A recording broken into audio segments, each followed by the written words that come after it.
Nuestra invitada de hoy en El Público Lee es una de las mejores cuentistas de España y una maestra en el género fantástico en el que ella se expresa y al que ha dedicado también muchos de los relatos que hoy vamos a tener en este libro. Este libro, Todos los cuentos, se ha convertido ya en uno de los libros más importantes de esta temporada. Su autora, Cristina Fernández Cubas, que está con nosotros. Bienvenida, Cristina. Hola, buenas tardes. Bueno, Todos los cuentos reúne los relatos breves que tú has escrito en 25 años y los has entregado tal cual, no has corregido ninguno. Esto quiere decir que no tienes nada de que arrepentirte. No, literariamente no.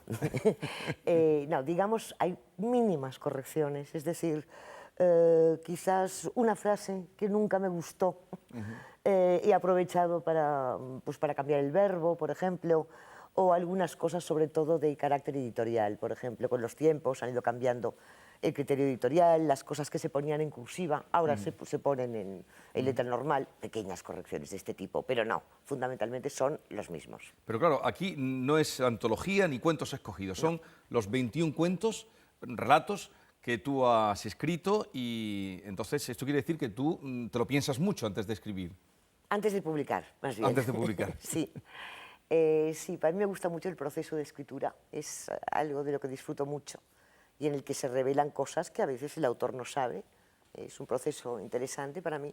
Y luego, bueno, pues la verdad es que nunca he tenido mucha prisa en todo relacionado con mis libros. Cuando el libro está, se entrega a la editorial y se publica, pero nunca he tenido esa especie de manía de sacar un libro por año, no, jamás. Bueno, para este libro reúne 5 libros de relatos, de cuentos, para quienes hemos leído, y ahora leemos este libro. Lo bueno que tiene, yo encuentro que es una virtud, que no todos los escritores a lo mejor lo han podido hacer, es ver, yo encuentro al menos, luego hablaremos de él, pero hay una unidad en lo misterioso, hay una coherencia en los temas, y eso quiere decir lo que antes comentabas tú, que te lo piensas mucho antes de publicar.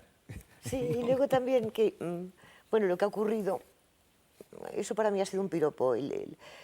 Se me ha dicho que el hecho de juntar todos los libros ahora, más el apéndice del relato inacabado de Poe, pues que han formado un nuevo libro. Y eso a mí me gusta, eso me gusta mucho. Bueno, hay una delgada línea entre lo cotidiano, que sería otro tema que está permanente en el libro, entre lo cotidiano y lo fantástico. Y tú en el género fantástico te mueves bien. ¿Cómo llegas a lo fantástico? Mira, tú ya sabes que yo muchas veces esta etiqueta de lo fantástico he intentado quitármela de encima, exageradamente y tercamente. Pero quizás lo que ocurre es que tengo la manga muy ancha en eso. Y para mí, dentro de lo real, digamos, de la realidad, entra lo que es y también lo que puede ser. O sea que de alguna manera, quizás muchos de mis relatos que yo considero reales, como la vida misma, pues pueden ser considerados fantásticos, otros no, otros son. ¿Cómo me las arreglo? Pues no lo sé, eso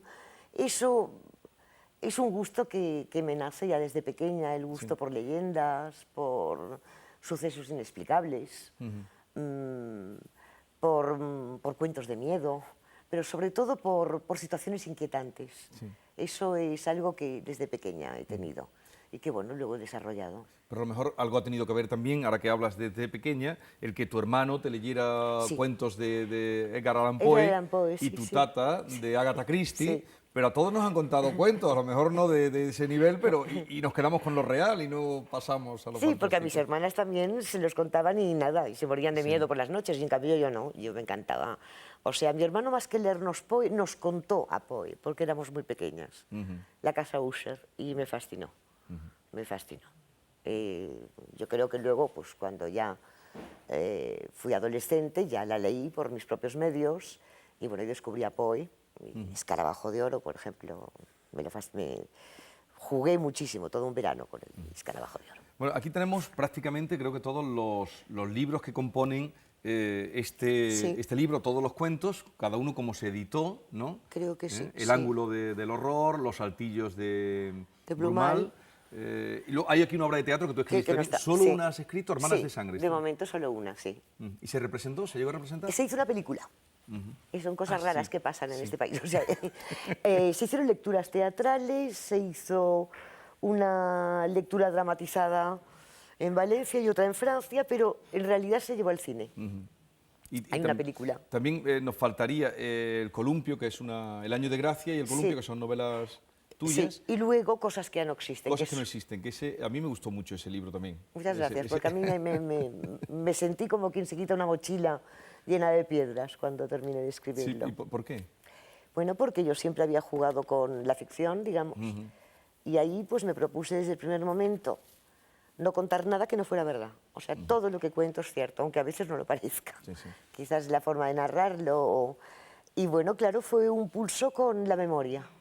Y eso pues me gustó muchísimo. Sí, y a mí lo que me sorprendió es que esa monja, Sor Luisa, Sí. En fin, ya dices que es todo real, haya persistido tanto en el tiempo, ¿no? No, no, y no solo eso, existía.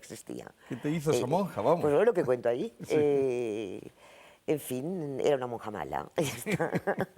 Bueno, Bueno, se medía con niñas de 11 años, eso no sí, puede ser. sí, sí, sí. Pero bueno, hay otras excepciones. Recuerdo perfectamente y relatos magníficos como el de la muerte cautiva, eso de colgarla en la Sí, higuera y de sí. la guerra. Pero en fin, vamos a hablar de todos los cuentos, que es también, como digo, una manera de conocer. Quien lea esto te va a conocer mucho mejor porque es lo que ha escrito en relatos breves durante 25 años.